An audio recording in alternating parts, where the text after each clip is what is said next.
साथैमा हो तिमीले हाँसेको फोटो साथैमा छैन भो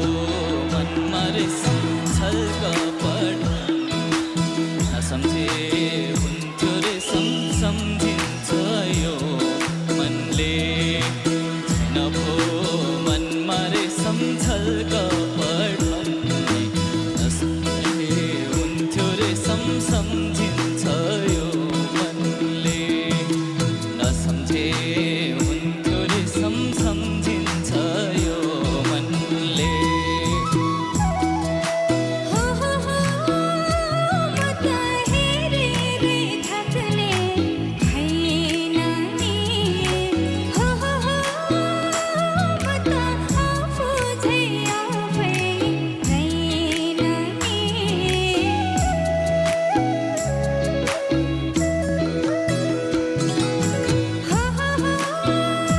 म त हेरेरै थाक्ने छैन नि हो म त आफू झै आफै छैन नि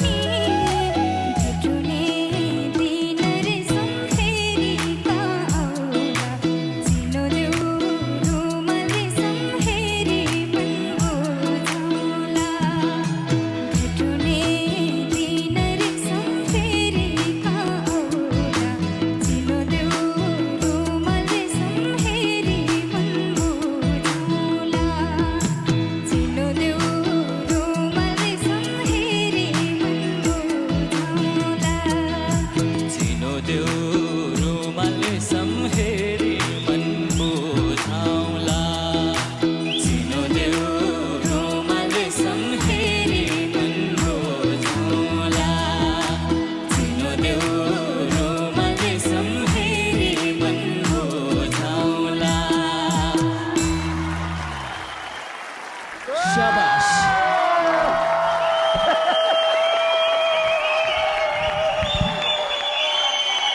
टिम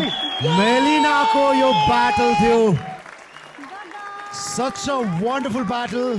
अडियन्सले पनि रमाइलो गर्नुभयो कोचहरू चारैजनाले रमाइलो गर्नुभयो यदि यसको ओरिजिनल गायक हाम्रो प्रकाश दुतराज जी यहाँ हुनुहुन्थ्यो भने सायद उहाँ कायल हुन्थ्यो पागल हुनुहुन्थ्यो कि मैले भन्दा पनि कति राम्रो गाउनुभयो तपाईँहरूले भनेर होइन अनि दुवैजनालाई उत्तिकै प्रशंसा गर्नुहुन्थ्यो होला उहाँले जस्तो लाग्छ सुन्नुहुन्छ नि अब यो अनिल भइसकेपछि उहाँले सुन्नु पनि होला एकदमै दुवैजनाको कन्फिडेन्स पावर उत्तिकै भोकलको त्यो पन्चिङ लाइनहरू पनि उत्तिकै राम्रो शुभकामना तपाईँ थ्याङ्क यू दुवैजना sir thank you so much coach Uday कस्तो थियो त फर्स्ट हाफमा चाहिँ सञ्चिता अलिकति नर्भस भएको जस्तो लाग्यो तर सेकेन्ड हाफमा आएर एकदमै राम्रोसँगले उठाउनु भयो र राम्रोसँगले गाउनु भयो गगन एकदमै राम्रो छ तपाईँको पनि एकदमै दुईजनाकै गायकीमा निखार छ जे होस् तपाईँहरूलाई एकदम बधाई छ ल thank you sir thank you sir thank you okay coach Raju कस्तो थियो त आज टिम मेलिनाको यो ब्याटल गीत सुन्ने भन्दा पनि अझ बढी त तपाईँ अडियन्ससँग रमाइराख्नु भएको मैले देखाएको थिएँ यो ओके गगन भाइ र सञ्चिता बहिनीले यति मिठोसँग गाइदिनु भयो कि यो गीतलाई साँच्चीकै भन्दाखेरि चाहिँ एकदमै पक्का न्याय गर्नुभयो दुवैजनालाई एकदमै धेरै बधाई छ अनि एकदमै धेरै शुभकामना छ thank you sir okay coach Melina pressure त अनुहारमा देखि नै सकेका छौँ हामीले सबै हाम्रो तिनैजना कोचेसले यस्तो राम्रो कम्प्लिमेन्ट दिइसक्नु भएको छ होइन मेरो तर्फबाट त्यस्तो भन्नुपर्ने केही जरुरी छ जस्तो लागेन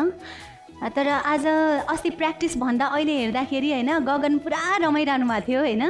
आफैले पनि के रुमाल निकाल्नु भएको थियो क्या भित्रबाट हो नो म्याम त्यो चाहिँ फोटो टाइप ए फोटो ए कसको मेरो हो